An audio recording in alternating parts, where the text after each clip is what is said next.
نبی میں مست ہیں، ارض و فلک الگ الگ پائی ہے در سے آپ کے، سب نے چمک الگ الگ۔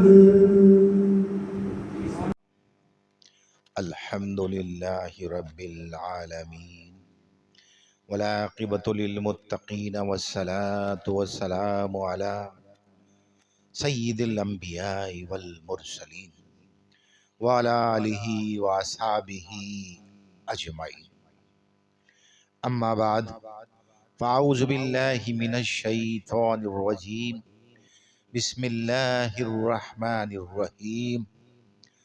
سبحان الذی اسری بعبدہ لیلا من المسجد الحرام الی المسجد الاقصی الذی بارکنا حولہ لنری من آیاتنا انہ هو السمیع البصیر۔ آمنت باللہ صدق اللہ العظیم وبلغنا رسولہ النبی الکریم الامین ونحن علی ذلک من الشاہدین والشاکرین والحمد للہ رب العالمین۔ سبحانک لا علم لنا الا ما علمتنا انک انت العلیم الحکیم۔ رب اشرح لی صدری ویسر لی امری واحلل عقدۃ من لسانی یفقهوا القول۔ ان اللہ وملائکتہ یصلون علی النبی یا ایھا الذین آمنوا صلوا علیہ وسلموا تسلیما۔ اللہم صل علی سیدنا ومولانا محمد معدن الجود والکرم وآلہ وصحبہ وبارک وسلم۔ یا مقلب القلوب ثبت قلوبنا واذہاننا علی دینک علی طاعتک، آمین یا رب العالمین۔ میرے معزز اور محترم المقام ساتھیوں، السلام علیکم ورحمۃ اللہ وبرکاتہ۔ یہ ماہ مبارک رجب المرجب جو کہ اللہ کا مہینہ ہے، اور اس مہینے کو خصوصی نسبت معراج کے حوالے سے بھی ہے۔ اسی ماہ مبارک کی 27ویں شب کو ہمارے آقا علیہ الصلوۃ والسلام کو معراج ہوئی، تو اسی حوالے سے میں نے قرآن مجید فرقان حمید سورہ بنی اسرائیل پارہ نمبر 15 پہلے رکوع کی پہلی آیت پڑھنے کا شرف حاصل کیا، اور اتنی معراج کا یہ بات ذہن نشین کر لیجئے، اگر کوئی مطلقاً انکار کر دیتا ہے تو اس نے قرآن کی آیت کا انکار کیا، اور قرآن کی آیت کا انکار کیا تو پھر دائرہ اسلام سے خارج ہو گیا۔ یعنی سبحان الذی اسری بعبدہ لیلا من المسجد الحرام الی المسجد الاقصی الذی بارکنا حولہ لنریہ من آیاتنا انہ هو السمیع البصیر۔ پاک ہے وہ ذات، اور اس کے علاوہ ایسا پاک کوئی ہو بھی نہیں سکتا۔ پاک ہے وہ ذات جس نے سیر کرائی اپنے بندے کو رات کے تھوڑے سے حصے میں مسجد الحرام سے مسجد الاقصی تک، اور بابرکت بنا دیا ہم نے جس کے گرد و نواح کو، یعنی اس کے اطراف کو، تاکہ ہم دکھائیں اپنے بندے کو اپنی قدرت کی نشانیاں. بے شک وہی ہے سب کچھ سننے والا، سب کچھ دیکھنے والا. اب یہاں سے ایک بات پتہ چلتی ہے کہ اطراف میں ہے کیا بیت المقدس کے جو اللہ کی نشانی ہے، یا بیت المقدس میں کیا ہے جو اللہ کی نشانی ہے. اگر محض یہ سمجھو کہ پتھر اور مٹی سے بنی ہوئی عمارت ہے، اگر میں یہ سمجھو کہ محض اس کے گرد و نواح میں درخت ہیں، یا اگر یہ سمجھو کہ اس کے اطراف میں انبیاء کرام کے مزارات ہیں، کون سی نشانی ہے اللہ کی؟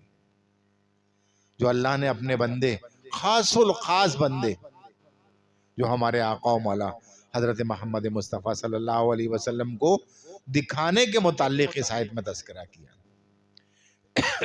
بات دراصل یہ ہے، اس آیت کا مقدسہ شان نزول ہے کیا، اس کو سمجھیے.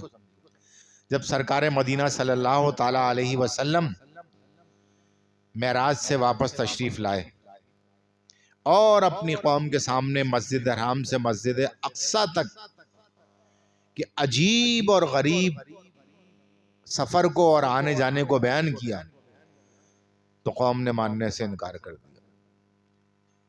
قوم نے ماننے سے انکار کر دیا اور مذاق کرنے لگے.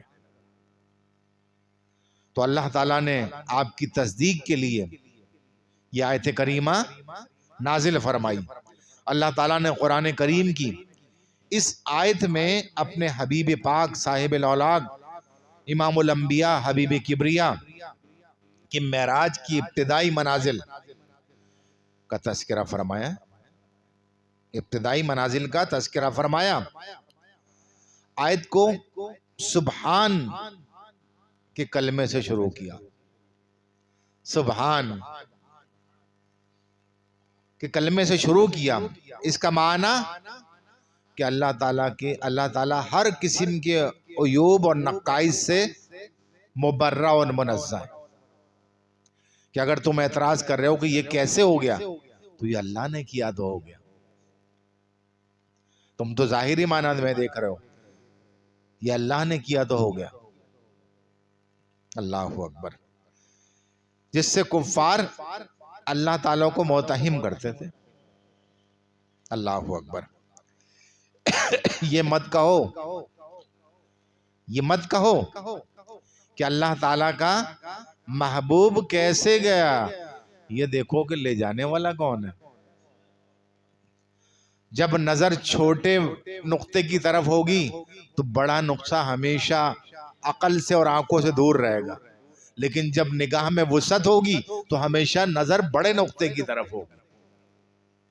یہ تو دیکھو لے کر کون گیا، لے جانے والا کون ہے. اس کی کبریائی کے دامن پر کمزوری اور بے بسی کا کوئی داغ نہیں ہے. وہ جو لے جانے والا ہے. اسرا کسے کہتے ہیں؟ رات کے سیر کرانے کو کہتے ہیں. رات میں اگر سیر کرائی جائے تو اسرا. اور لیلم تنوین ہے، یہ تقلیلی تنوین ہے اس کے اوپر، یعنی اسٹریس ہے کہ یہ رات کے وقت کے کچھ حصے میں، اس کی تقلیل ہے کہ کچھ حصے میں یہ سفر ہوا، بہت مختصر حصے میں. اللہ اکبر. لیکن اس سفر میں ساری رات ختم نہ ہوئی، پوری رات ختم نہ ہوئی، بلکہ رات کے تھوڑے سے حصے میں یہ پورا عمل ہوا. بے عبدہو. اب بے عبدہو میں تو ساری عظمتیں آ گئیں بندے کے لیے. اللہ اکبر. بے عبد ہی اس مقام پر اس لیے فرمایا،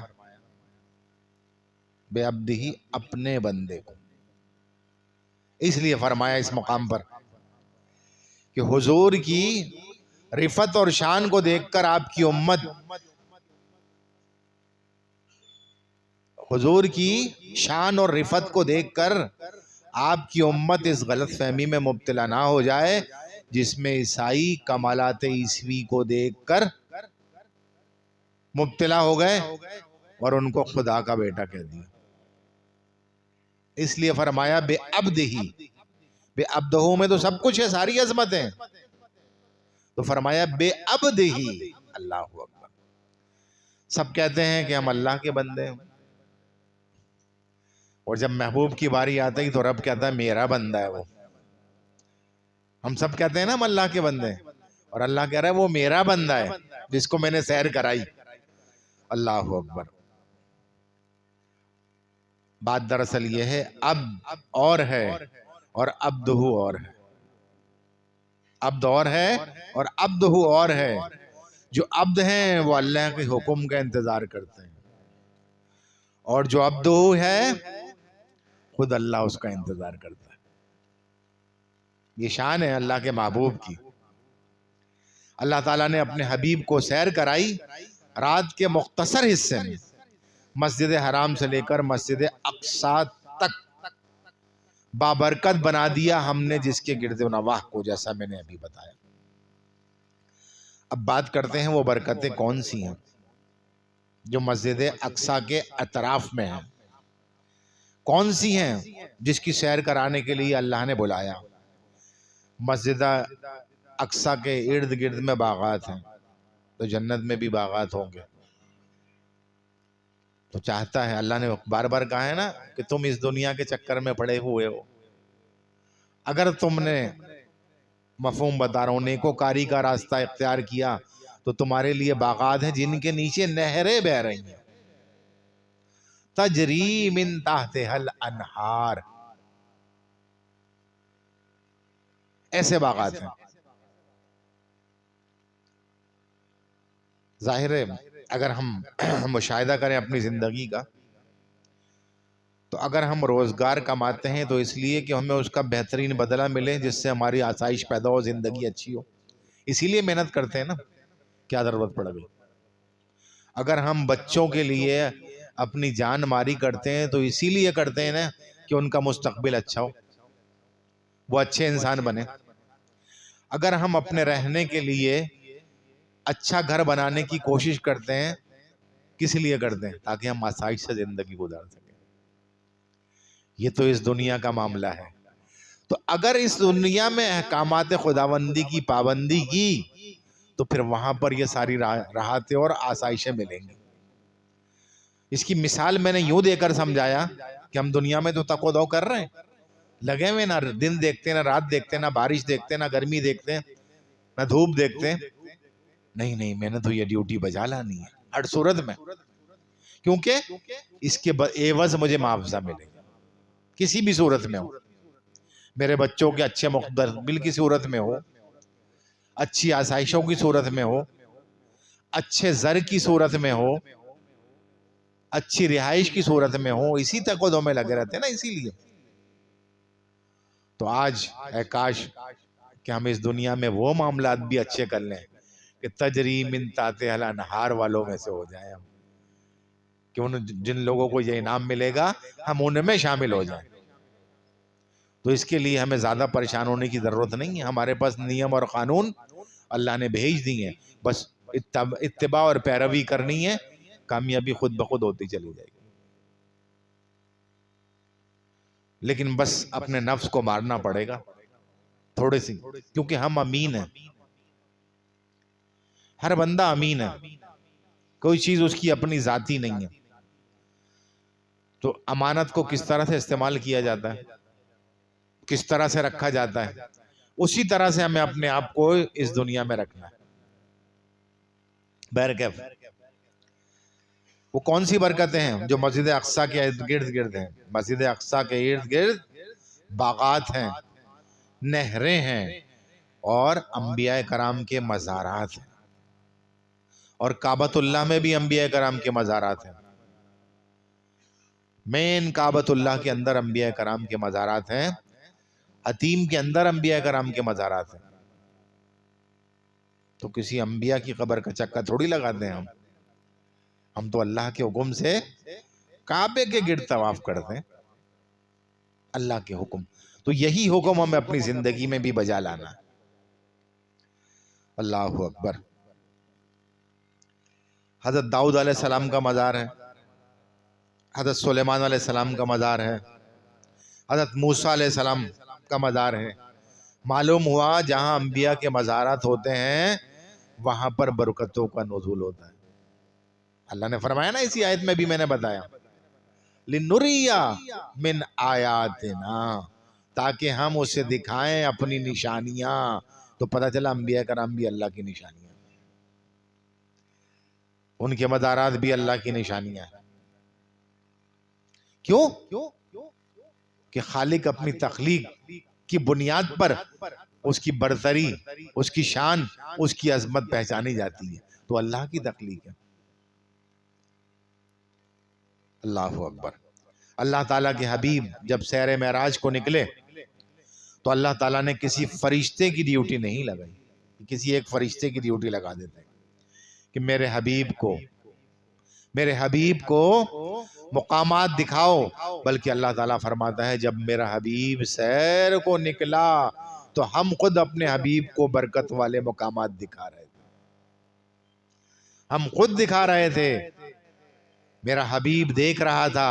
اللہ تعالیٰ نے حضرت ابراہیم علیہ السلام کے بارے میں فرمایا وَكَذَلِكَ نُورِي إِبْرَاهِيمَ مَلَكُوتَ السَّمَاوَاتِ وَالْأَرْضِ, اسی طرح ہم نے ابراہیم کو زمین اور آسمان کی بادشاہیاں دکھائیں.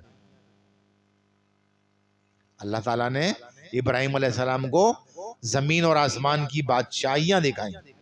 اور حضرت موسیٰ علیہ السلام کے بارے میں فرمایا وَكَلَمَ اللَّهُ مُوسَىٰ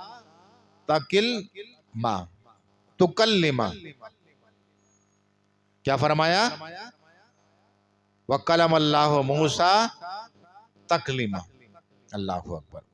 اللہ تعالیٰ نے موسیٰ علیہ السلام سے کلام فرمایا. حضرت ابراہیم علیہ السلام کو زمین و آسمان کی بادشاہت دکھائی, حضرت موسیٰ علیہ السلام سے کلام فرمایا. لیکن جب میرے محبوب کی باری آئی تو معراج میں اپنا دیدار کروایا.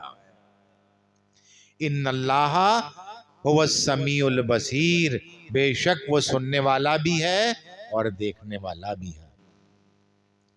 یعنی کہتے ہیں نا زنجیر بھی ہلتی رہی, بستر بھی رہا گرم, ایک دم میں سرے عرش گئے آئے محمد. نبوت کے 12ویں سال, جب اعلان نبوت کیا, وضاحت کر دوں, جب سرکار نے اعلان نبوت کیا تو اس کے 12ویں سال حضور صلی اللہ علیہ وسلم کو رجب کی 27 تاریخ کو معراج کے لیے بلایا گیا, دعوت دی گئی معراج کے لیے. سرکار تشریف لے گئے. اصل میں حضور صلی اللہ تعالیٰ علیہ وسلم مکے کے لوگوں کو تبلیغ کرتے تھے. کس چیز کی تبلیغ کرتے تھے؟ کس چیز کی تبلیغ کرتے تھے؟ دین کی تبلیغ کرتے تھے. اور کیا کہتے تھے؟ توحید بیان کرتے تھے. لیکن مکے والوں نے اس تبلیغ کو قبول نہیں کیا.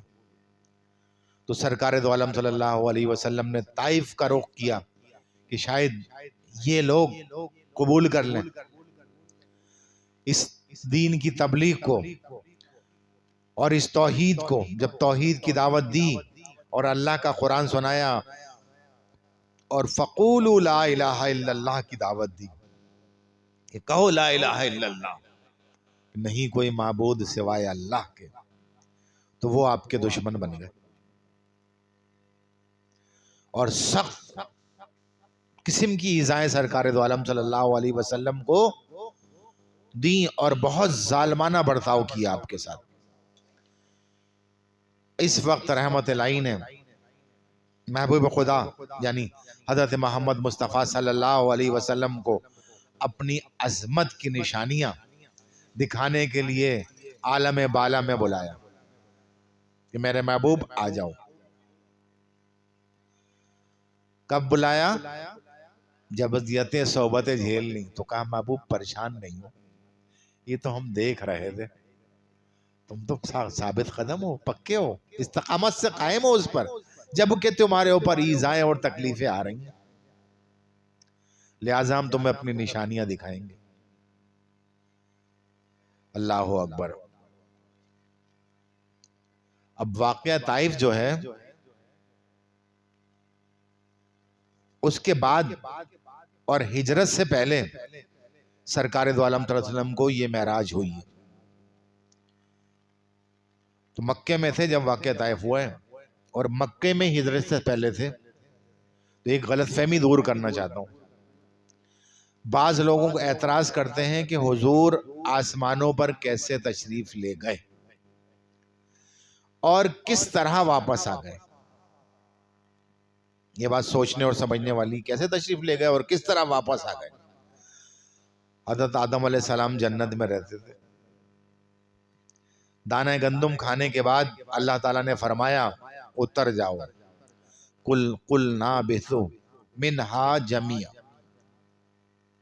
پارہ نمبر 1 رکو نمبر 4۔ حضرت آدم علیہ السلام زمین پر آ گئے۔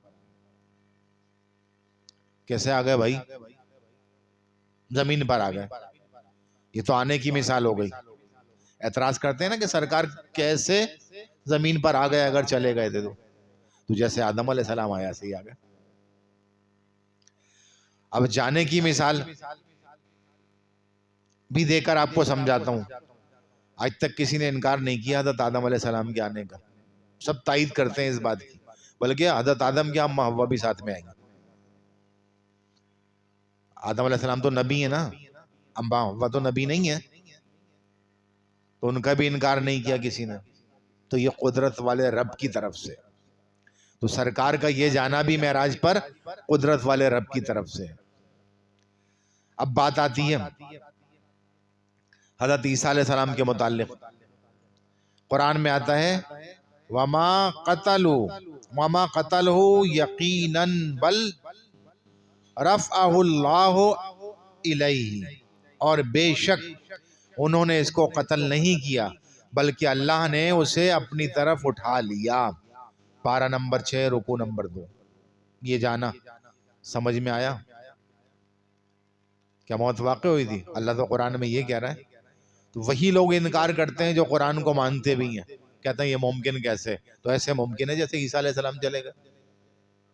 کون لے کے گیا؟ جبرائیل امین تو لے کر گئے تھے۔ یہ تو مانتے ہیں، سب کو انکار نہیں کرتا، بولے ہاں جب وہ 12 قبائل نے گھیر لیا تھا، وہ ہے نا وَمَكَرُوا مَكَرَ اللَّهُ وَاللَّهُ مَعَ الْمَاكِرِينَ، چوتھے سپارے میں آئے تھے میرا خیال، ثلاثہ کے پاس والے میں۔ تو اللہ یہ فرما رہا ہے کہ اللہ نے اپنی تدبیر کی اور انہیں اسی روشن دان کے ذریعے اوپر آسمان پر، تو جانا بھی سمجھ میں آ جانا چاہیے۔ اب تو اعتراض نہیں رہنا چاہیے کسی کو بھی کہ کیسے معراج پہ چلے گئے آسمانوں پر اور کیسے آ گئے۔ اللہ اکبر۔ یہ حضرت آدم علیہ السلام کا آنا بھی ثابت اور عیسیٰ علیہ السلام کا جانا بھی ثابت، بنفس نفیس۔ اللہ اکبر۔ جب آدم علیہ السلام آ سکتے ہیں اور عیسیٰ علیہ السلام جا سکتے ہیں، تو حضور معراج کی رات جا بھی سکتے ہیں اور آ بھی سکتے ہیں، دونوں معاملات ثابت ہیں۔ اب یہ تو نہیں ہے کہ آدم علیہ السلام جہاز میں بیٹھ کر آئے تھے، یا یہ تو نہیں ہے کہ عیسیٰ علیہ السلام کسی جہاز میں بیٹھ کر گئے تھے۔ اگر کوئی دلیل، کوئی کڑ دماغ کڑ مغز یہ دلیل لے کر آ جائے تو ایسا تو نہیں ہے، وہ بھی اللہ کی قدرت سے آئے اور وہ بھی اللہ کی قدرت سے گئے۔ تو سرکار کا معراج پہ جانا بھی اللہ کی قدرت، سرکار کا معراج سے واپس آنا بھی اللہ کی قدرت، یہ چیز سمجھنی چاہیے۔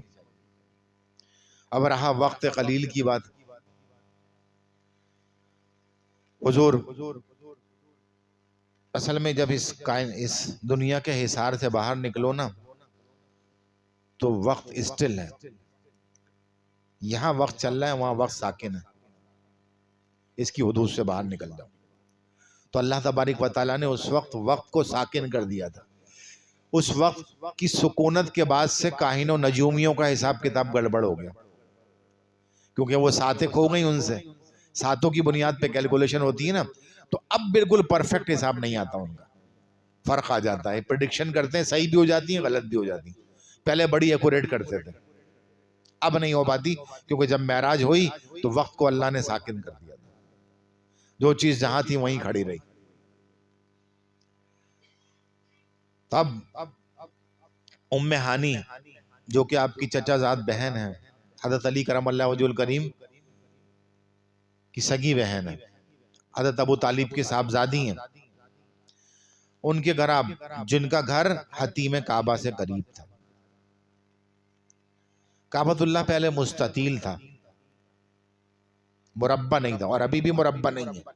میں نے بغور مشاہدہ کیا ہے، بعد میں کیلکولیٹ، ابھی بھی مربع نہیں ہے بالکل. تو یہ اللہ کی حکمت دیکھیں کہ ہم عام آدمیوں کے لیے بھی آسانی پیدا فرمائی کہ اگر ہم کعبۃ اللہ کے اندر نماز پڑھنا چاہیں تو حتیم کے اندر نماز پڑھ لیں تو سمجھو کعبۃ اللہ کے اندر نماز پڑھی. یہ اللہ کی حکمت ہے. پھر وہ کبھی کعبے کا ذکر کریں گے تو پھر واقعہ سنائیں گے، ورنہ سارے معاملات اسی میں گزر جائیں گے. بڑے لمبا واقعہ ہوا کہ کیا ہوا، کس طرح ہوا. بہرحال حتیم میں جلوہ فروز تھے. حضرت جبرائیل حضور کی بارگاہ میں براق لے کر حاضر ہوئے اور 70,000 فرشتوں کی بارات لے کر حاضر ہوئے. اکیلے بھی آ سکتے تھے، اکیلے نہیں آئے، باقاعدہ 70,000 فرشتوں کا جلوس لے کر آئے.